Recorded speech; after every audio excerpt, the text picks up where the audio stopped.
আসসালামু আলাইকুম রহমতুল্লাহি ওবরকাতুহু। সম্মানিত দর্শক, দেশের একটি নামকরা অনলাইন পোর্টালের একটি খবর, যে খবরটি আমার অসংখ্যবার হাজার হাজার বার ফেসবুক এবং অন্যান্য সামাজিক মাধ্যমে ব্যাপকভাবে শেয়ার হয়েছে। খবরটা হলো আওয়ামী লীগের তিনজন গুরুত্বপূর্ণ নেতা, জনাব সালমান এফ রহমান, তারপর জনাব ফজলে নূর তাপস আর জনাব সাইদ খোকন, তাদের তিনজনের বাড়ি এই শেখ হাসিনা সরকার পতনের পর মারাত্মকভাবে ক্ষতিগ্রস্ত হয়েছে, ভাঙচুর হয়েছে, তারপর অনেকটা বলতে গেলে পরিত্যক্ত হয়েছে। খবর যেটা বের হয়েছে সেটা হলো এই তিনটি বাড়ি, যে বাড়িগুলো রাজধানীর অভিজাত এলাকা গুলশানে, তিনটি বাড়িতে মেরামত চলছে। তারপর সেই জিনিসগুলো অর্থাৎ বাড়িগুলো যেভাবে পরিত্যক্ত ছিল সেই পরিত্যক্ত বাড়িতে তারা দারোয়ান নিয়োগ দিয়েছে এবং ঝাড়পোছের কাজ হচ্ছে। এই দৃশ্য দেখে অনেকে বলার চেষ্টা করছেন যে হঠাৎ করে আওয়ামী লীগের এরকম শীর্ষ তিনজন যে নেতা, তারা কেন তাদের বাড়ি মেরামত করাচ্ছেন? তারা কি কোনো গ্রিন সিগন্যাল পেয়েছেন, বা তারা কি বাংলাদেশে ফিরে আসছেন, বা তারা ফিরে আসলে ওই বাড়িতে তারা থাকতে পারবেন, ওই বাড়ি তারা ভাড়া দিতে পারবেন, বা ওই বাড়ি তারা ভোগ দখল করতে পারবেন? এই ধরনের যে নিশ্চয়তা, এটা কি তারা পেয়েছেন কিনা, এগুলো নিয়ে প্রশ্ন অনেকে তুলেছেন। এই খবরটি দেখার পরে আমি খোঁজ খবর নিলাম অন্যান্য বিষয়, যে এই তিনজন তো আছে, এর বাইরে জেলা পর্যায়ের কিংবা ধরুন উপজেলা পর্যায়ের অনেক নেতাকর্মী যাদের বাড়িঘর, হাজার হাজার বাড়িঘর এভাবে ভাঙচুর হয়েছে, আংশিকভাবে পরিপূর্ণভাবে। আমরা হয়তো পেপার পত্রিকায় দেখেছি অল্প কয়েকজন, মাশরাফির বাড়ি, মাশরাফি বিন মুর্তজার বাড়ি আগুন লেগেছে, সেটা দেখেছি। তারপরে চট্টগ্রামে মহিবুল হাসানের বাড়ি ভাঙচুর হয়েছে, সেটা দেখেছি, যাদেরটা দেখেছি। এর বাইরে আওয়ামী লীগের বেশিরভাগ মন্ত্রী, উপজেলা চেয়ারম্যান, সংসদ সদস্য, এদের বাড়িঘর কিন্তু ভাঙচুর হয়েছে, তছনছ হয়েছে। অবাক করার বিষয় হলো যে প্রায় সবার বাড়ি ইতিমধ্যে মেরামত করা হয়ে গেছে এবং সেগুলো ব্যবহার উপযোগী হয়ে পড়েছে। এটা যখন সবার চোখের আড়ালেই ঘটনাগুলো ঘটেছে, ঠিক সেই সময়টিতে আবার আমাদের যে রাজনীতি, সেই রাজনীতিতে অনেকগুলো মেরুকরণ দেখা দিয়েছে। প্রথম থেকে শুরু করি, একেবারে টপ, সেটা হলো শেখ হাসিনা ফিরে আসবেন। শেখ হাসিনা ফিরে আসবেন, আবার কবে আসবেন? আগস্ট মাসের মধ্যে আসবেন, কেউ বলছেন 6 মাসের মধ্যে আসবেন, কেউ বলছেন ট্রাভেল পাস নিয়ে আসবেন।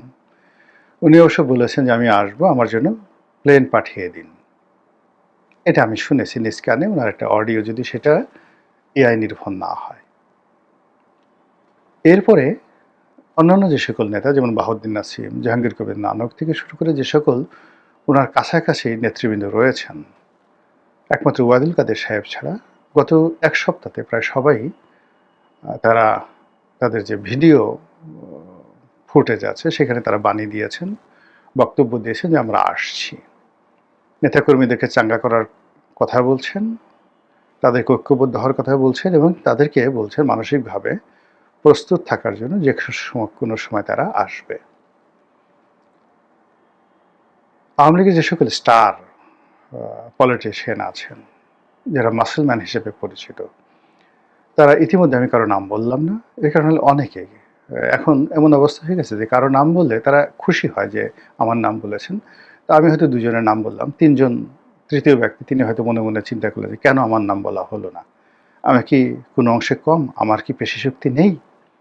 তো এই অর্থে আমি বললাম যে যাদের যাদের মাসেল পাওয়ার আছে সারা বাংলাদেশে, আওয়ামী লীগের জাতীয়ভাবে যাদেরকে চেনেন, এরকম লোকজনের নামে তারা নিজেরা অথবা তাদের নামে নানা রকম ফটো কাটছিয়ে দেওয়া হচ্ছে।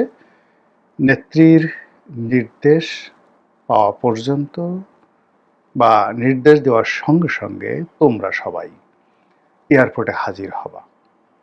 এই গেল 3 নম্বর মানে শেখ হাসিনার বক্তব্য, তার যারা পলিটিক্যাল উইংস রয়েছেন বা তার যে সকল পলিটিক্যাল কিচেন ক্যাবিনেটের সদস্য রয়েছেন তারা, এবং তার দলে যারা মাসেলম্যান রয়েছেন, এর মধ্যে আপনারা সবাই নাম বলে এক নামে চিনবেন, এভরিবডি তারা কিন্তু অনেকে ভিডিওতে এসে কথা বলেছেন।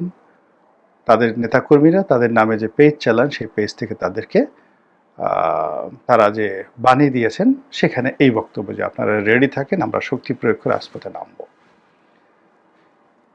4 নম্বর ঘটনা হলো যে ছাত্রলীগ এই সময়টাতে একের পর এক কমিটি দিয়ে যাচ্ছে, অনেকটা জামাতের মতো করে।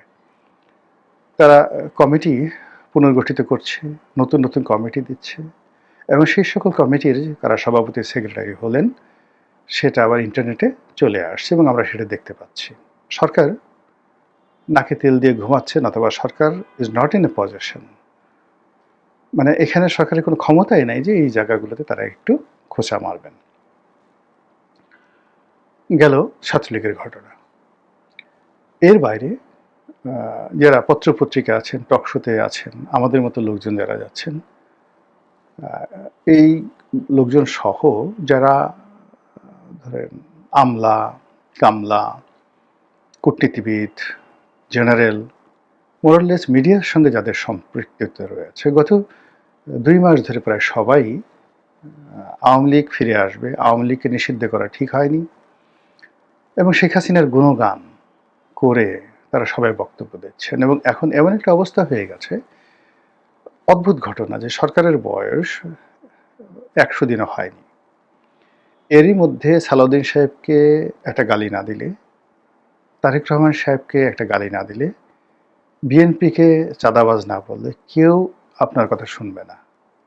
ইভেন আপনি যদি তাদেরকে জান্নাতের টিকিটও দেন, তাদেরকে পোলাও কুরমা খাওয়ান, তাদেরকে যদি 1 বস্তা টাকা দেন, তবুও কোনো লোক আপনার প্রতি মনোযোগী হবে না যতক্ষণ না পর্যন্ত আপনি এই বিএনপির যে সমস্ত লোকজন রয়েছেন, পাওয়ারফুল যারা লোকজন রয়েছেন, তাদেরকে 2-4টা গালি না দিবেন, নেতিবাচক কথা না বলবেন। ফলে অন্তত জনগণের সাথে সম্পর্ক রাখার জন্যে, জনগণের দৃষ্টি আকর্ষণ করার জন্য আমাদের রাজনৈতিক নেতৃবৃন্দ, আমাদের যারা সামাজিক বক্তা, ধর্মীয় বক্তা, যারা সোশ্যাল ইনফ্লুয়েন্সার হিসেবে পরিচিত, তারা সবাই এখন সরকারের নিষ্ঠুর এবং নির্মম সমালোচনা শুরু করেছেন ইন এ পজিটিভ সেন্স, যেটা সরকারের যারা লোকজন তাদের রীতিমতো মাথা ব্যথার কারণ হয়ে পড়েছে।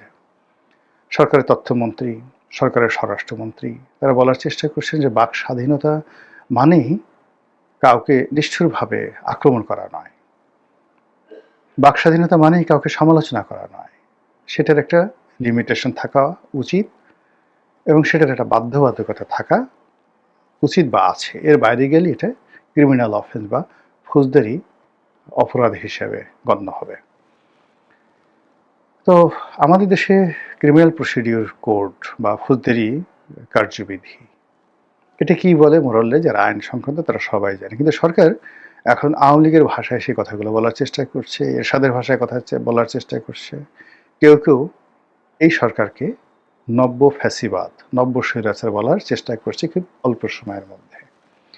জামাত এবং এনসিপি যে ভাষায় মানে সরকারকে আক্রমণ করছে, কিংবা নাসিরউদ্দিন পাটোয়ারি যে ভাষায় সরকারকে আক্রমণ করছে, এটা সংগত কারণেই ইতিপূর্বে মানে শেখ হাসিনাকে নিয়েও এই ধরনের কথাবার্তা কেউ এভাবে বলতেন না, যেটি সরকার আসলে এই মুহূর্তে সহ্য করতে পারছে না।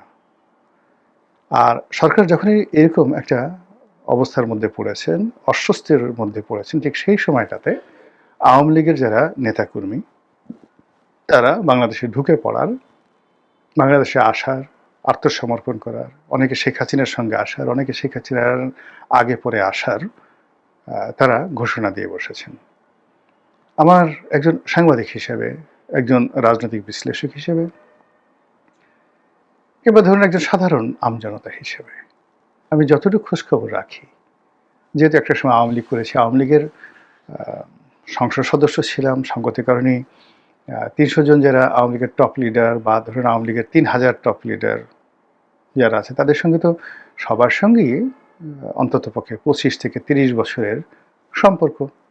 ফলে তারা কোথায় আছেন, কি আছেন, তাদের মন মানসিকতা কি, এই খবর এ কান ও কান, এ মুখ ও মুখ হয়ে চলে আসে। তো যেটি দেখতে পাচ্ছি সেটি হলো সবার মধ্যে এক ধরনের আত্মবিশ্বাস চলে আসছে। একজন সামাজিক ইনফ্লুয়েন্সার আছে, আওয়ামীপন্থী অমির রহমান পিয়াল। তো তিনি একটি যাকে বলা হয় ছোট চিত্রনাট্য রচনা করেছেন, একটি গান, পালা গান, বায়োস্কোপ এরকম দিয়ে আর কি, যে ওই পুঁথি পড়ার সুরে।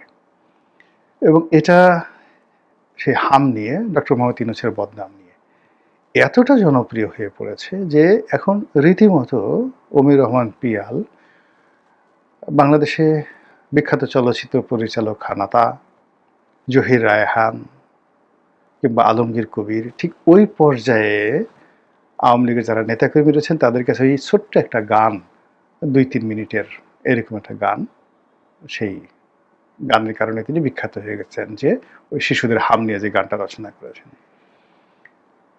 আওয়ামী লীগের যে সকল লোকজন ছিলেন, সাংবাদিক, কথক, বুদ্ধিজীবী, যারা দীর্ঘদিন আওয়ামী লীগ থেকে অভিমান করে হোক বা যে কোনো কারণে হোক তারা আওয়ামী লীগ থেকে দূরে ছিলেন, তারা সবাই যার যার অবস্থান থেকে বের হয়ে এসছেন এবং কথা বলছেন।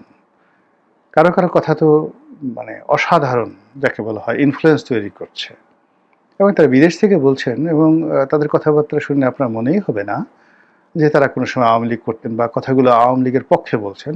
As it is, very neutrally, বিবিসির মতো বা সিএনএনের মতো, আল জাজিরার মতো অনেকে বিশ্লেষণ করছেন এবং মানুষ তাদের কথাগুলো শুনছে।